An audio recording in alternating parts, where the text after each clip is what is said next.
संकाय एवं विषयों की समझ में, और इसके साथ ही BSc BEd third year fourth year के लिए विज्ञान शिक्षण शास्त्र में भी इसको पढ़ना है। बीएड वाले फर्स्ट ईयर सेकंड ईयर वाले भी स्टूडेंट्स जिनके पास विज्ञान सब्जेक्ट रहेगा तो वो भी इसे पढ़ेंगे। इसी दृष्टि से जैसे सह संबंध को मैं पढ़ा रही हूँ, इसमें विज्ञान के अर्थ को और परिभाषाओं को पर हमने पढ़ लिया था कि किस प्रकार से जो विज्ञान का ज्ञान है अन्य विषयों से भी सह संबंधित होता है। किस तरह से जैसे हम कहें विज्ञान का उपयोग एक तरह से हमारे जो दैनिक जीवन में है तो वहाँ भी इसका जो उपयोग है वह अत्यधिक होता है, तो इस दृष्टि से भी विज्ञान का अत्यधिक महत्व होता है। हम जैसे बात करें कि कंप्यूटर का ज्ञान भी आज विज्ञान के आधार पर ही एक तरह से कंप्यूटर का विकास हुआ है। जो हमारी रोज मर्रा की जिंदगी है उसमें भी कई जैसे साधन हैं जो हमारे वैज्ञानिक आविष्कारों की देन ही है। तो उस दृष्टि से भी एक तरह से जो विज्ञान है उसका महत्व हमारे जीवन में अधिक हो जाता है। और कहें कि विज्ञान का ज्ञान होने से जो हमारी दैनिक जीवन है वह और अधिक सुविधाजनक हो जाता है, क्योंकि बहुत सारे ऐसे भौतिक साधन विज्ञान ने हमें दिए हैं जिनसे हमारी दैनिक जीवनचर्या है बहुत सुविधा पूर्ण हो गई है। तो इस दृष्टि से दैनिक जीवन सुविधापूर्ण भी हो गया है और विज्ञान के कई आविष्कारों से कई क्षेत्रों में रोजगार भी बढ़े हैं। और रोजमर्रा की हमारी जिंदगी में कंप्यूटर हैं, कई तरह के विद्युत उपकरण हैं और भी अन्य साधन हैं, उन सबका उपयोग करने के लिए एक तरह से कुछ मुख्य ज्ञान की आवश्यकता होती है जो कि विज्ञान के माध्यम से दिया जाता है। हालांकि जैसे ये सारे वैज्ञानिक आविष्कार हुए हैं इनको हम हमारे दैनिक जीवन में उपयोग भी करते हैं, तो उन्हें उपयोग में लेने के लिए भी किस तरह से हमें उपयोग में लेना है, तो इस दृष्टि से भी एक न्यूनतम ज्ञान हमें होना चाहिए। इसके लिए भी विज्ञान का ज्ञान है वो अधिक महत्वपूर्ण होता है और इसी दृष्टि से विज्ञान का जो शिक्षण कार्य है वह करवाया जाता है, क्योंकि विज्ञान के शिक्षण कार्य से हमारा जीवन और अधिक सुविधाजनक हो गया है। अब और हम बात कर रहे हैं सह संबंध की, क्योंकि विज्ञान में हमने सह संबंध की बात की है कि किस प्रकार से यह अन्य विषयों से सह संबंधित होता है, तो अन्य विषयों का ज्ञान भी इसमें किस तरह से सह संबंधित करके पढ़ाया जाता है। जैसे हम बात कर रहे हैं भूगोल की, तो किस तरह से उसमें सूर्य ग्रहण चंद्र ग्रहण को पढ़ा जाता है। गणित की बात करते हैं तो गणित में भी किस तरह से जैसे प्रमेय है या कोई भी और चीज़ है तो उनको सिद्ध करने के लिए किस तरह से वैज्ञानिक ज्ञान को भी आधार बनाया जाता है। तो इस तरह से कई सारे औषधि शास्त्र हैं। अब इतिहास की बात करें, इतिहास जो कि सामाजिक अध्ययन का विषय है, लेकिन वहाँ भी किस तरह से वैज्ञानिक ज्ञान को काम में लिया जाता है। हम बात करें कि कई तरह की जो प्राचीन सभ्यताएं होती हैं और उन सभ्यताओं की जानकारी करने के लिए कितनी प्राचीन रही होंगी या किस तरह से, तो कार्बन डेटिंग विधि जैसे जो वैज्ञानिक विधियाँ हैं तो उनका आधार लेकर उनकी सभ्यताओं के कितने प्राचीन होने का पता लगाया जाता है, तो वहाँ भी विज्ञान की आवश्यकता हो जाती है। तो इस दृष्टि से हम बात करें कि जो विज्ञान है उसका दैनिक जीवन में अन्य विषयों को संबंधित करने में भी कितना विशेष महत्व है। जो इसमें एक तरह से और हमने जो इसकी विज्ञान की शाखाओं की बात की थी, हमने इसको बताया था कि विज्ञान क्या है, एक तरह से प्रकृति विज्ञान है और प्रकृति के तथ्यों का अध्ययन इसमें किया जाता है। इसी आधार पर हमने इसकी शाखाओं की बात की थी कि विज्ञान है, इसके भौतिकी शाखा भी इसमें बताई गई है, रसायन शास्त्र की शाखा बताई गई है, जीव विज्ञान की भी शाखा इसमें बताई गई है। साथ ही जीव विज्ञान में बॉटनी से संबंधित और जूलॉजी से संबंधित अर्थात जंतु विज्ञान और वनस्पति विज्ञान को भी इसमें स्पष्ट किया गया है। और जो भी पर्यावरण से संबंधित समस्त क्रियाएं हैं किस तरह से विज्ञान द्वारा उन्हें भी स्पष्ट किया जाता है। इस दृष्टि से हम विज्ञान के महत्व को कम नहीं आंक सकते, इसके महत्व को नकार नहीं सकते और अन्य विषयों से भी यह इसी प्रकार सह संबंधित होता है। इसमें जैसे कहें भौतिकी, रसायन शास्त्र, जीव विज्ञान जो इसकी शाखाएं हैं और इन्हीं धारणाओं का उपयोग करके जो पर्यावरण की समस्याएं हैं उनको समझना आसान हो जाता है। उन समस्याओं को समझने के साथ साथ उनका समाधान करने में भी वैज्ञानिक ज्ञान आवश्यक हो जाता है। और एक तरह से और बात करें कि किस तरह से, जैसे इतिहास की जो मैंने बात बताई है कि किस तरह से जो प्राचीन सभ्यताएं हैं या किस तरह की प्राचीनता का और पता लगाने के लिए वैज्ञानिक ज्ञान की विधियां हैं, उनको भी उनका उपयोग भी एक तरह से प्रमुख रूप से उसमें किया जाता है। भूगोल में भी किस तरह से, जैसे भूकंप आते हैं, सूर्य चंद्र ग्रहण कैसे होते हैं, तो वह भी वैज्ञानिक ज्ञान के आधार पर ही निर्धारित किया जाता है। तो इस तरह से मुख्य रूप से ये समस्त विषय विज्ञान विषय से सह संबंधित हो जाती हैं। और हम बात करें कि जैसे वैज्ञानिक दृष्टि अपनाने का जो मुख्य लक्षण है, वस्तुओं को जो मानात्मक दृष्टि से अभिव्यक्त करता है। इसीलिए हम आधुनिक शिक्षा में एक तरह से गणित के स्थान को भी महत्वपूर्ण स्थान देते हैं। भौतिकी विज्ञान की प्रगति में भी इसका महत्वपूर्ण हाथ मानते हैं विज्ञान का ही। और साथ ही जैविक विज्ञानों के विकास में भी अधिकाधिक रूप में इसका उपयोग किया जाता है। इसी शताब्दी में इसमें जैसे विज्ञान के आगमन से जो भी नई वैज्ञानिक औद्योगिक क्रांतियों का जन्म हुआ है और विज्ञान अध्ययन पर विशेष ध्यान देना, जैसे इन क्रांतियों की वजह से विज्ञान के कई तरह की औद्योगिक क्रांतियां जब आ गई हैं, तो इस दृष्टि से भी विज्ञान अध्ययन पर या कहें विज्ञान शिक्षण पर ध्यान देना आवश्यक हो गया है। और इसी दृष्टि से हमें विज्ञान का अन्य विषयों का संबंध, जो अन्य विषयों से विज्ञान का संबंध है, उसे भी पढ़ना या उसे के शिक्षण कार्य की भी आवश्यकता अनुभव की गई है। और इसी दृष्टि से विज्ञान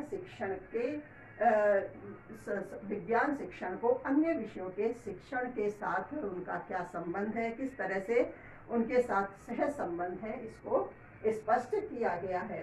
और हम विज्ञान शिक्षण का अन्य विषयों से जो सह संबंध है उसे अब पढ़ेंगे, उसे स्पष्ट करेंगे एक एक करके।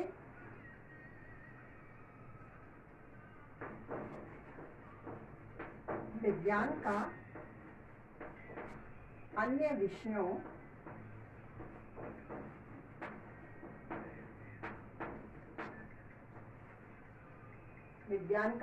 विषयों से सह संबंध।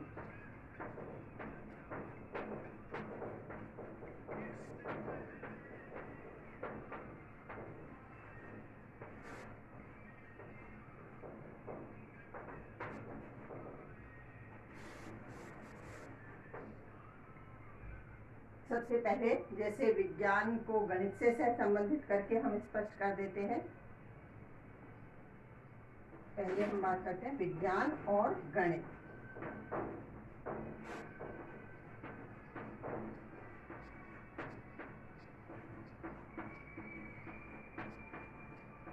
गणित का सह संबंध।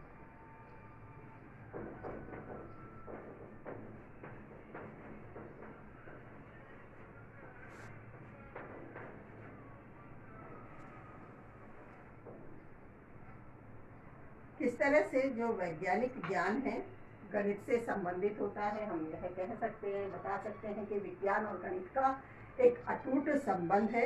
आज विज्ञान जिस ऊंचाइयों पर पहुंचा है, एक तरह से कहें कि गणित का उसमें एक विशेष बड़ा हाथ रहा है, क्योंकि किसी न किसी गणनाओं के आधार पर ही वैज्ञानिक ज्ञान को भी प्रगति मिलती है। इसी आधार पर एक तरह से जो गणित है उसे विज्ञान की आत्मा तक कहा गया है। गणित को विज्ञान की आत्मा तक कहा गया है। ठीक है, तो इसी आधार पर जब देखो गणित को विज्ञान की आत्मा कहा गया है, तो हम इसके सह संबंध को स्वाभाविक रूप से समझ सकते हैं कि विज्ञान और गणित में कितना गहरा अटूट संबंध होता है। इस आधार पर गणित की गणनाओं के आधार पर ही किस प्रकार से विज्ञान अपनी प्रगति के स्तर पर पहुंचा है। इसी क्रम में कुछ वैज्ञानिक हैं जैसे बेकन है, इन्होंने स्पष्ट किया है गणित के ज्ञान को विज्ञान से सह संबंधित करके कि गणित विज्ञान के द्वार की कुंजी है। इस तरह से इन्होंने अपने विचार व्यक्त किए हैं। बेकन महोदय हैं, जो बेकन महोदय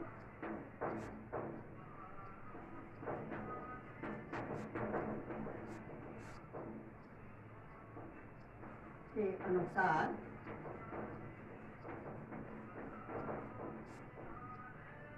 गणित विज्ञान के द्वार की कुंजी है। गणित विज्ञान के द्वार की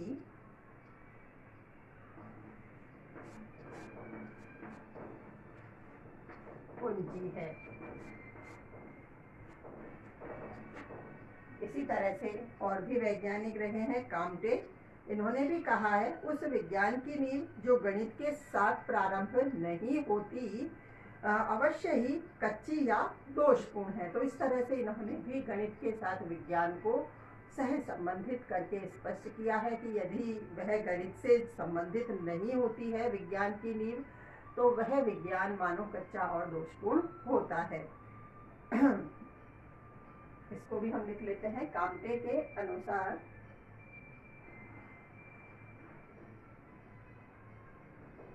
तो पहले वैज्ञानिक है जिन्होंने इस बात को स्पष्ट किया है, दूसरे हैं काम्टे। काम्टे के अनुसार है ना, इन जो विचारों को हम लिखते हैं इनको इन्वर्टेड कॉमा में भी बंद कर देते हैं। वह विज्ञान की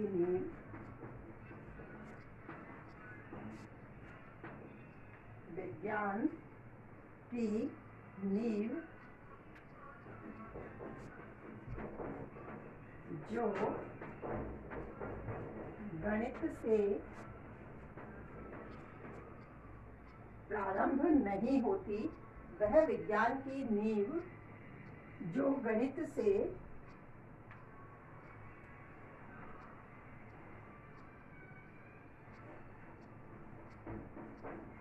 प्रारंभ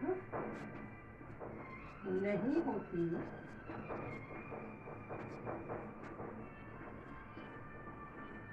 वह अवश्य ही कच्ची या दोषपूर्ण है।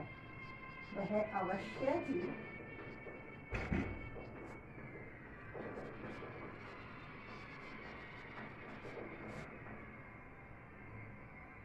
कच्ची या दोषपूर्ण है। इसी तरह से और भी वैज्ञानिक हैं। केंट, इन्होंने भी विज्ञान को जब तक ही विज्ञान कहा है जब तक वह गणित से मिश्रित है। केंट महोदय हैं।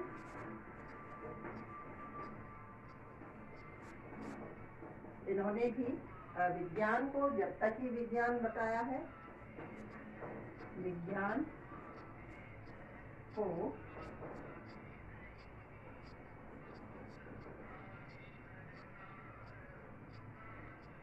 विज्ञान जब तक विज्ञान है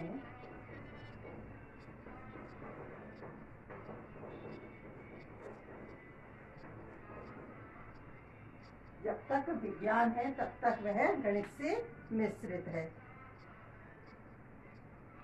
जब तक वह गणित से मिश्रित है।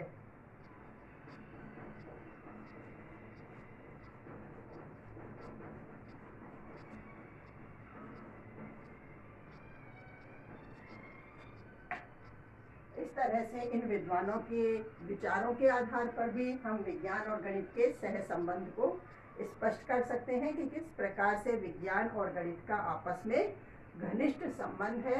विज्ञान गणित के अभाव में या बिना गणित की सहायता के जैसे विज्ञान के शिक्षण का कार्य संभव नहीं हो सकता। विज्ञान की जो प्रगति का क्षेत्र है वह भी पूर्ण रूप से निर्धारित नहीं होता है। तो इस दृष्टि से विज्ञान का जो शिक्षण कार्य है वह गणित पर आधारित होता है। अब हम विज्ञान के साथ जो सामाजिक अध्ययन है उसे सह संबंधित करके पढ़ते हैं। विज्ञान और सामाजिक अध्ययन का सह संबंध।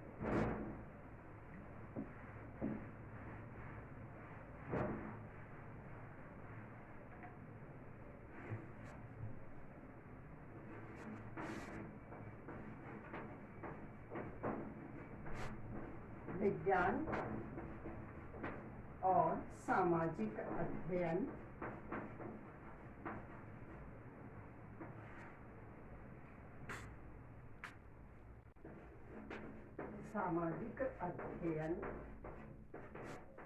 का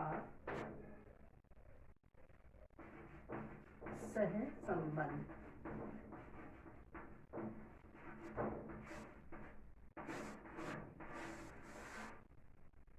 जैसे हम बात कर रहे हैं विज्ञान की, अब ये लगेगा कि विज्ञान का जो भी कार्य है तो वो सामाजिक अध्ययन में कैसे पढ़ा जा सकता है, क्योंकि इससे पहले हमने सामाजिक अध्ययन को स्पष्ट ढंग से पढ़ा है कि इस तरह से सामाजिक अध्ययन में समाज का अध्ययन किया जाता है, मानव का अध्ययन किया जाता है, मानव की क्रियाओं का, व्यवहारों का अध्ययन किया जाता है, उसके रहन सहन, उसके चिंतन को किस तरह से एक तरह से पढ़ा जाता है, उसमें तो कहाँ विज्ञान उसमें काम आ रहा है। तो इस दृष्टि से इसके सह संबंध को भी हम स्पष्ट करते हैं कि जैसे जो विज्ञान है, किस तरह से मानव जब समाज में रहता है तो समाज में रहकर सामाजिक क्रिया विधियों के आधार पर वह अपने व्यवहार को प्रदर्शित करता है, लेकिन कहीं उसे किसी प्रकार की कई सामाजिक समस्याओं का सामना करना पड़ता है, तो उन समस्याओं से किस तरह से वह एक तरह से उन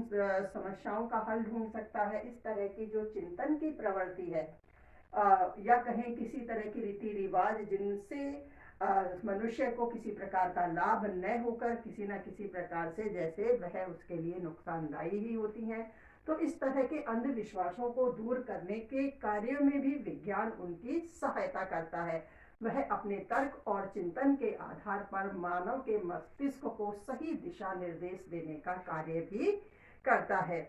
और इसके साथ ही कई तरह के जैसे जो वैज्ञानिक खोज हैं, तो उन वैज्ञानिक खोजों की जो पृष्ठभूमि है तो वह भी सामाजिक रूप से मनुष्य किस प्रकार से वह सामाजिक पृष्ठभूमि को तैयार करता है, तो वह भी सामाजिक अध्ययन के माध्यम से, सामाजिक अध्ययन में विज्ञान के माध्यम से समझाया जा सकता है। और विज्ञान में एक तरह से जो वैज्ञानिक हैं, किस तरह से उन्होंने विज्ञान के क्षेत्र में प्रगति की है, तो जो उनके समस्त सिद्धांतों की बात है, किस तरह से उनके जीवनचर्या एक तरह से उस दृष्टि से या उस क्षेत्र में आगे बढ़ी है, इन कार्यों को इन विज्ञान के कार्यों को सामाजिक अध्ययन की दृष्टि से स्पष्ट किया जाता है। तो इस तरह से हम ये कह सकते हैं कि विज्ञान और सामाजिक अध्ययन कई प्रकार से एक दूसरे से सह संबंधित हैं और बिना विज्ञान की सहायता से जैसे कोई भी कार्य संभव नहीं है। जैसे हमने बात की है कि किस तरह से वैज्ञानिक कार्यों की वजह से, जैसे मैंने प्रारंभ में ही बताया है कि हमारा जो दैनिक जीवन है,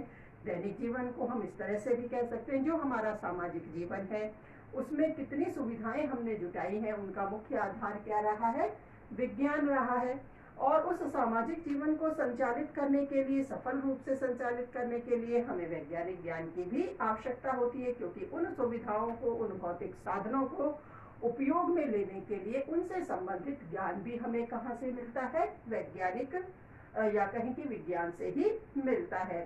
तो इस दृष्टि से जो विज्ञान है वह सामाजिक अध्ययन से सह संबंधित होती है, क्योंकि जैसे चंद्रमा की कहानी, इंसान की कहानी, क्योंकि यह भी एक स्पष्ट रूप से समझाई जाती है कि किस तरह से ये एक विकास क्रम की ओर आगे बढ़े हैं, तो वहाँ भी विज्ञान को आधार बनाकर सामाजिक अध्ययन के माध्यम से पढ़ाया जाता है उसे।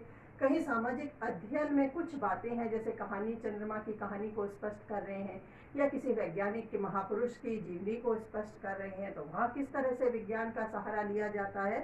तो इस तरह से हम ये कह सकते हैं कि विज्ञान और सामाजिक अध्ययन एक दूसरे से सह संबंधित होते हैं। इसी आधार पे जैसे आगे और हम बात करें विज्ञान और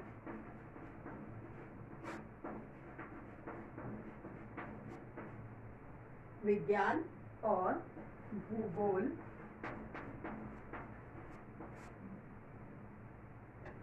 का सह संबंध।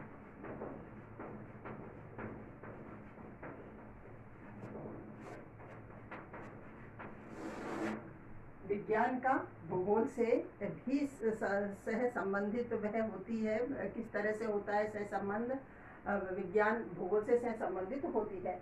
इस दृष्टि से कि एक तरह से जैसे जो भूगोल के कई सारे ऐसे क्षेत्र हैं जहाँ वैज्ञानिक ज्ञान को आधार बनाया जाता है। जैसे मैंने प्रारंभ में भी बताया था कि भूकंप आते हैं तो भूकंप का अध्ययन विज्ञान में न करके भूगोल में किया जाता है, लेकिन जो उसके कारण है, किस आधार पर भूकंप आते हैं, उनके क्या वैज्ञानिक एक तरह से तर्क हैं, तो वो तर्क विज्ञान के आधार पर स्पष्ट किए जाते हैं। जैसे सूर्य ग्रहण है, चंद्र ग्रहण है, तो ये किस प्रकार से होते हैं। सूर्य ग्रहण चंद्र ग्रहण को भूगोल में ही पढ़ाया जाता है, लेकिन उन्हें स्पष्ट करना, उनकी व्याख्या करना, किस प्रकार से वो हो रहे हैं, उनमें भी किसका सहारा लिया जाता है, वैज्ञानिक ज्ञान का सहारा लिया जाता है। तो जैसे अक्षांश हैं, अक्षांश और देशांतर रेखाएं हैं भी भूगोल में पढ़ाई जाती हैं। तो उन अक्षांश और देशांतर रेखाओं की जो आपस में दूरी होती है, उन दूरियों की गणना भी किस आधार पर की जाती है, वैज्ञानिकता के आधार पर ही स्पष्ट की जाती है। दिन रात कैसे बनते हैं, पृथ्वी की गति कैसे होती है, और पहाड़ों व टीलों की ऊंचाई, नदियों और नहरों की लंबाई है, तो उनकी गणना किस आधार पे होती है। हालांकि नहरें, नदियाँ, पृथ्वी, ये सब कुछ भूगोल में ही पढ़ा जाता है, लेकिन उनकी गणनाओं का जब आधार लिया जाता है तो वैज्ञानिक ज्ञान को ही उसमें आधार बनाया जाता है।